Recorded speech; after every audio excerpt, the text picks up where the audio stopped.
Баршаларыңызға қайырлы күн, сүйікті көрермендерім, каналыма қош келдіңіздер. Бүгін сіздермен қатпарлы қамырдан осындай тюльпан және де капля самсаларының рецептісімен бөлісетін боламын. Видеоның керекті жерлерін жіберіп алмас үшін соңына дейін өткізбей қарауларыңызды сұраймын. Алдымен қамырымызды дайындап аламыз. Ол үшін бөлме температурасындағы суға бір жұмыртқамызды, дәміне қарай аз ғана тұз және де аз ғана шекерімізді салып, жақсылап вилкамен араластырып аламыз.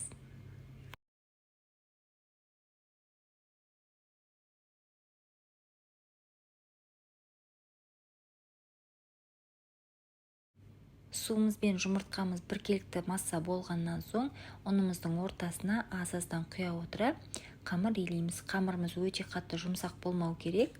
Мантыға илеген секілді шамалы қаттылау қамыр илеп шығуымыз қажет.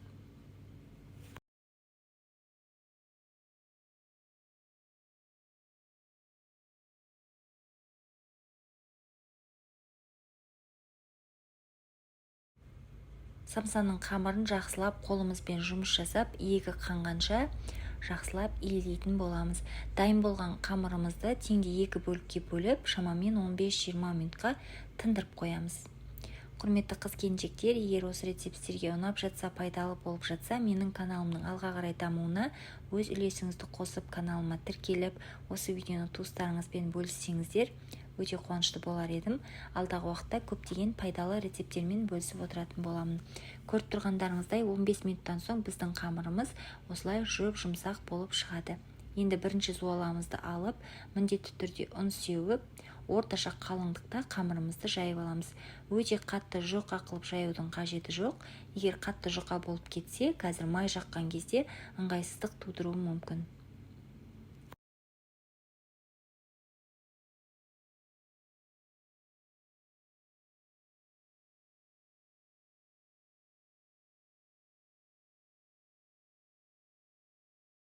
Екі зуала қамырымызды да теңдей етіп жайып алғаннан соң ерітілген сармайымызды жағамыз. Мендегі сармай станичный деп аталатын сармай. Бірінші зуаламыздың бетіне сармайымызды жағып болғаннан соң, жаңағы жайып дайындап қойған екінші зуала қамырымызды да осы қамырдың үстіне видеода көрсетілгендей етіп жайып шығамыз. Бетіне тағы да сармайымызды жағып, нығыздап, осы видеода көрсетілгендей етіп қамырымызды орап шығамыз. Орап болған қамырымызды таза салафанға салып, тоңазытқышта 1 күнге сақтасаңыздар болады. Не болмаса 1-2 сағатқа қойып, содан соң самсаларыңызды пісіре берсеңіздер болады. Бірақ мен 1 тәулікке қалдырамын.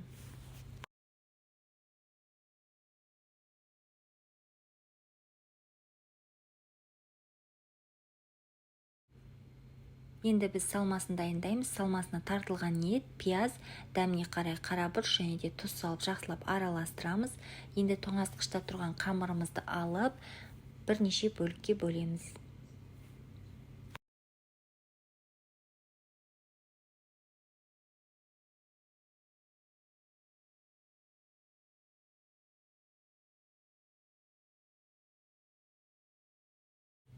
Келесі кезекте осы бөлінген қамырларымызды жақсылап орташа қалыңдықта жайып аламыз. Ортасына салмасын салып, алдымен капля самсаларымызды бүгіп дайындап аламыз.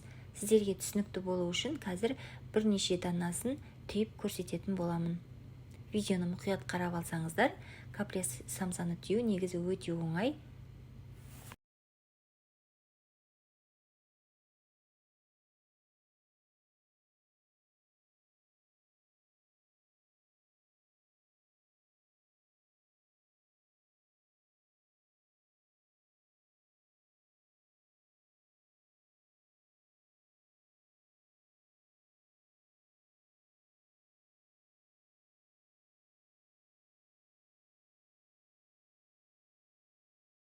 Құрметті көрермендер, келесі кезекте капля самсаларымызды пергамент қағаз төселген формамызға салып, бетіне міндетті түрде жұмыртқаның сарыуызын жағуды ұмытпаңыздар.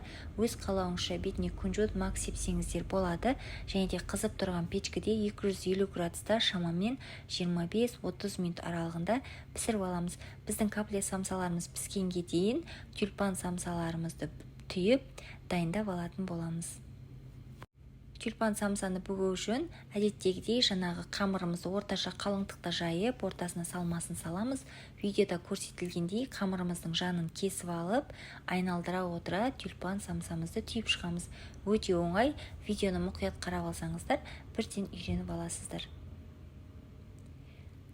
Тюльпан самсамызды да пергамент қағазы төселген формамызға салып, бетіне міндетті түрде жұмыртқаның сары-уызын жағамыз, және де өз қалауыңызша күнжіт мак сепсеңіздер болады. Қызып тұрған печкіде 250 градуста шамамен 20-25 минут аралығында пісіріп аламыз. Біздің самсаларымыз өте жұмсақ және де қамыры қатпарлы болып шығады. Міндетті түрде рецепті сақтап алып жасап көріңіздер. Астына грамдарын жазып қалдыратын боламын. Описание бөлімінен қарасаңыздар болады. Құрметті көрермендер, осымен біздің самсаларымыз пісіп дайын болды. Көріп тұрғандарыңыздай қытырлақ әрі жұмсақ болып шықты. Міндетті түрде жасап көріңіздер. Сіздерге, сіздердің отбасыларыңызға ұнайды деген ойдамын. Сіздермен болған Әсел, баршаларыңызға рахмет достар.